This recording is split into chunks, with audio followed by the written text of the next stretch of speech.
গত 15 বছরে কি ঘটেছে এ বিষয়ে আমির জামাত একটা বক্তব্য দিয়েছেন। তিনি জানিয়ে দিচ্ছেন, এর তাৎপর্য রয়েছে।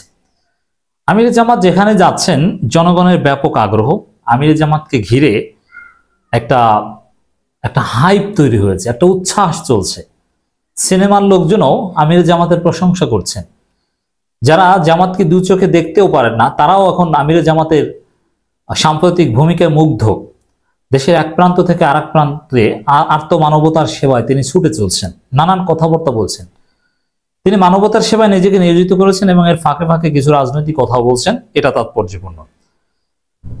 15.5 বছরে জাতির কোমর ভেঙে দেওয়া হয়েছে জামাতের আমির, এই কথার তাৎপর্য রয়েছে।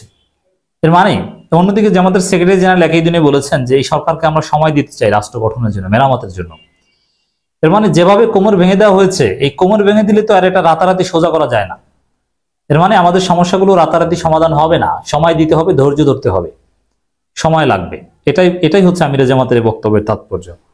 কোমর ভেঙে দিলে সেই কোমর সহজে সোজা হয় না, অনেক থেরাপি দিতে হয়।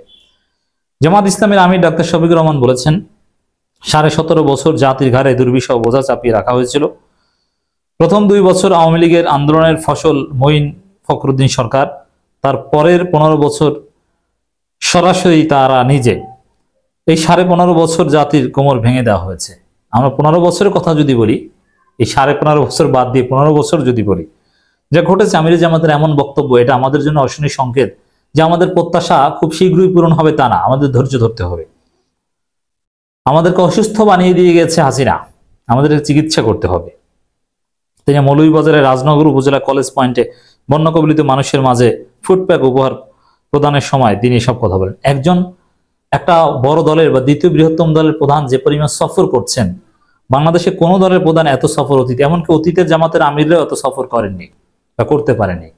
আমির জামাতের এই শারীরিক সক্ষমতা আল্লাহর রহমতে আছে। ডাক্তার শফিকুর রহমান বলেন, 2009 সালে আওয়ামী লীগ ক্ষমতা আসার পর, মানে সরকার গঠন করার পর, প্রথম আঘাত এনেছে দেশপ্রেমিক সেনাবাহিনীর উপর। পিলখানায় বিডিআর দপ্তরে নরকীয় হত্যাকাণ্ড করা হয়, সেখানে 57 জন দেশপ্রেমিক চৌকস সামরিক অফিসারকে হত্যা করা হয়।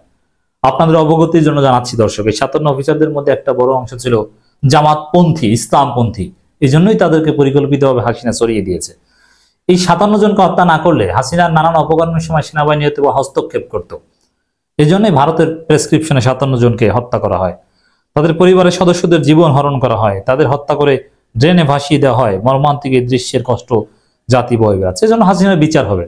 এগুলো স্পষ্টতই হাসিনা জড়িত, হাসিনাই কাজ করেছে, তার বিচার হবে ইনশাল্লাহ। দলের উপর দমন পীড়নের বর্ণনা দিয়ে জামাতের আমির বলেন, এরপরে আঘাতটাই আসে জামাত ইসলামের উপর। ঠিক যেভাবে সেনাবাহিনী সদস্যদের হত্যা করা হয়েছিল, তেমনি বিচারের নামে জামাত নেতাদের হত্যা করা হয়েছে।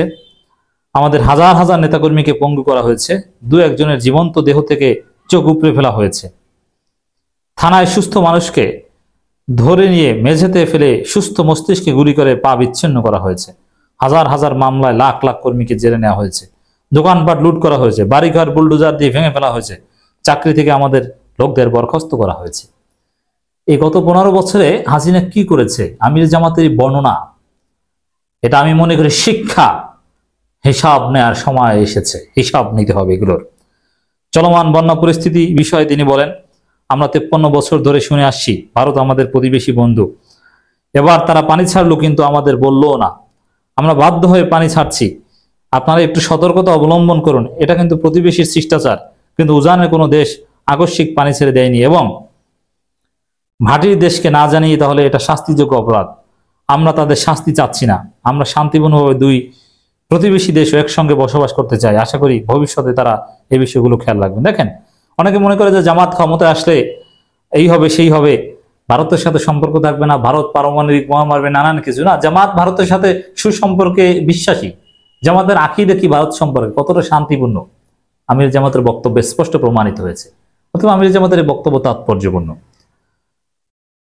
আরো অনেক নেতারা ছিলেন, তারা বিপুল পরিমাণে ত্রাণ সামগ্রী, জামাত তো ত্রাণ বলে না, উপহার সামগ্রী জামাতের ভাইদের জন্য, হিন্দু হোক, মুসলিম হোক, অমুসলিম হোক, যাদেরকে জামাত উপহার দেয়, ত্রাণ দেয়, তাদেরকে বলে ভাই। জামাত তার ভাইদের জন্য, আমির জামাত তার ভাইদের জন্য উপহার নিয়ে এসেছে, সেটা বিতরণ করেছেন। যাই হোক, আমির জামাতের এই বক্তব্য অত্যন্ত তাৎপর্যপূর্ণ বলে আমরা মনে করি। এবং গত 15 বছরের যে নির্যাতনের কথা আমিরে জামাত নিজেই বললেন, চোখ উপড়ে ফেলা, ঠান্ডা মাথায় থানার ভিতর নিয়ে গুলি করা, চোখ উপড়ে ফেলা। আপনি চিন্তা করুন একটু।